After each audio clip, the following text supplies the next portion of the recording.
Budget కేటాయింపులపై AP అసెంబ్లీలో చర్చ సందర్భంగా గత ప్రభుత్వ తీరుని టీడీపీ సభ్యుడు కాల్వ శ్రీనివాసులు ఎండగట్టారు.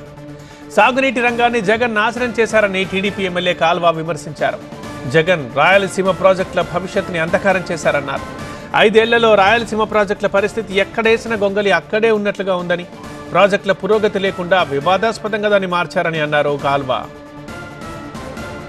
బ్రిజేష్ కుమార్ ట్రిబ్యునల్ కి మిగులు జలాల ఆధారిత ప్రాజెక్టులకు నీటి కేటాయింపులు కోరబోమని ఉమ్మడి ఆంధ్రప్రదేశ్ రాష్ట్ర ముఖ్యమంత్రిగా లిఖితపూర్వకంగా రాసి ఇచ్చి రాయలసీమ మిగులు జలాల ఆధారిత ప్రాజెక్టులకు మరణ శాసనం లాంటి లేఖ ఇస్తే ఆయన కొడుకు Jaganmohan Reddy pickle business non veg పచ్చళ్లను తయారు చేస్తూ 5 లక్షలు సంపాదిస్తున్నారు వీరు.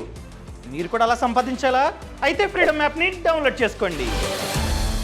రాయలసీమ ప్రాజెక్టులను అత్యంత వివాదాస్పదంగా మార్చి, ముఖ్యంగా పోతిరెడ్డిపాడును నేనేదో విపరీతంగా సామర్థ్యం పెంచేస్తానని చెప్పి, అట్లాగే రాయలసీమ దుర్భిక్ష నివారణ పథకం పేరుతో అనేక ప్రాజెక్టులను 63,000 కోట్ల రూపాయలతో చేస్తామని నమ్మబలికి రాయలసీమ ప్రాజెక్టులకు ఏమాత్రము నిధులు ఖర్చు చేయకోకుండా రాయలసీమ భవిష్యత్తును నాశనం చేసిన వ్యక్తి జగన్మోహన్ రెడ్డి. మళ్ళా రాయలసీమ వాసుల్లో కొత్త ఆశల అధ్యక్ష.